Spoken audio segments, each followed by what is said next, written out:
We Bengali mostly live in shoriki houses. That means a joint family living in a big house. আমরা বাঙালিরা mostly যারা কলকাতায় আগাগোড়াই রয়েছি তারাই শরিকি বাড়িতে থাকি বলে আমাদের ঘরের সবসময় একটা স্কারসিটি থেকে যায়। এই যে আমার ডাইনিং টেবিলটা দেখছেন, এই ডাইনিং টেবিলটা বহুদিন ধরে সাজাবো ভাবছি, কিন্তু সময়ের জন্য হয়ে উঠছে না। তাই আজ ভাবলাম যে ওয়াই নট, আমার বাক্স প্যাটরা খুলে যেই পুরনো জিনিসপত্রগুলো রয়েছে যেগুলো আমি আগে ইউজ করতাম যখন আমি একা থাকতাম, কেননা কাজের সূত্রে নানান রকম জায়গায়, ইন্ডিয়ার নানান রকম জায়গায় আমার থাকা হয়েছে, তা আমার নিজস্ব কিছু হাউস হোল্ড জিনিসপত্র রয়েছে যেগুলো আমি আমার সেই সব রুমসগুলোতে ইউজ করেছি। লাইক দিস পর্দা, এই হলুদ রঙের পর্দাটা আমার খুব ফেভারিট, আমি এটা বহুদিন ইউজ করেছি। This is a cotton fabric and kind of a Pinteresty vibe আছে পর্দাটার মধ্যে। So I thought of why not, একটু দেখা যাক আমার এই পুরোনো বাড়িটাকেও যদি আমি একটু সাজিয়ে গুছিয়ে রাখতে পারি। সো পর্দাটার নাপ দেখে সিলেক্ট করে নেওয়ার পর বাক্সপাটটা আবার গুটিয়ে রেখে দিলাম অ্যান্ড চলে গেলাম পর্দাটাকে নিয়ে এবার বাকি কাজগুলো করতে।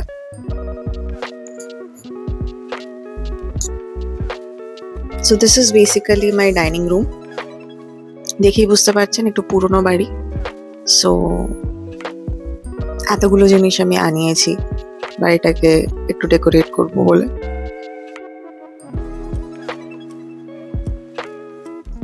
আরও কয়েকটা জিনিস রয়েছে যেটা এক এক করে আপনাদেরকে দেখাবো। দেখুন, শপিং করতে প্রত্যেকটা মেয়ের ভালো লাগে অ্যান্ড আই এম আ শপহলিক।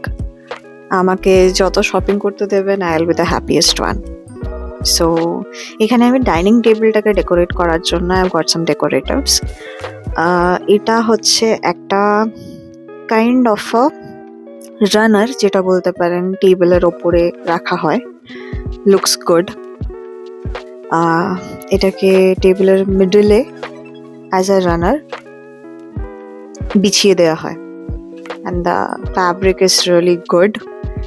এটা আমি যখন পাতবো ডাইনিং টেবিলে আই উইল শো ইউ।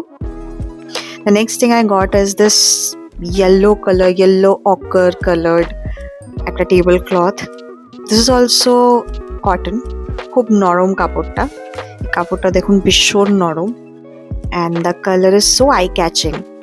আমার এই হলুদ রঙটা না খুব প্রিয়। So you have seen the curtain is also yellow. এবার কার্টেনটা লাগাবার জন্য আমি একটা ব্যবস্থা করার চেষ্টা করছি। See this curtain is also yellow. So basically আমি ডাইনিং টেবিলের রঙটাও ইয়েলো রেখেছি, পিছনে ব্যাকড্রপটাও ইয়েলো রাখবো because I shoot my videos sitting at this place and আমি চাইছি এই কর্নারটাকে একটু নিজের মতন সাজাতে। বাট দ্য প্রবলেম ইজ এখানে তো আমাদের রডই নেই যেখানে আমি পর্দাটাকে টাঙাবো। So for that reason I have got this, যেটা কিনা একটা ড্রিললেস, মানে ড্রিল ছাড়া পর্দার রড, যেটা আমরা সাইজটাকে ছোট বড় করে কিন্তু ফিট করতে পারি উইদাউট ড্রিলিং দ্য ওয়ালস।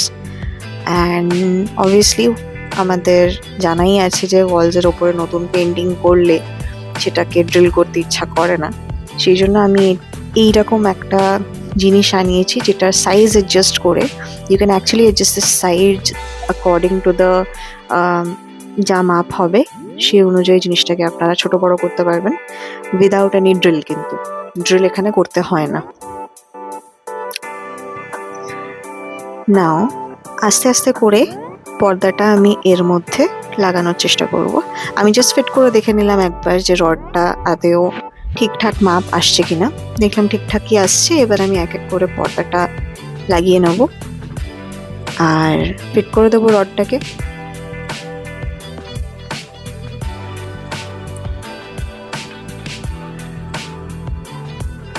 পর্দাটা দেখলাম আর একটা হলে ভালো হতো, তাই আমি একটা নতুন সেট অফ কার্টেন্স অর্ডার করেছি।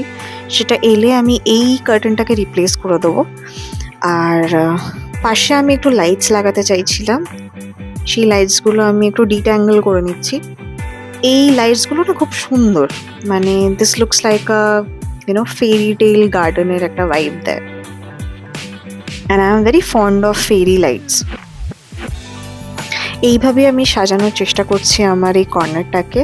এইটা রইল পার্ট 1, আবার দেখা হবে আমার একটা নেক্সট পার্ট 2 ভিডিওতে।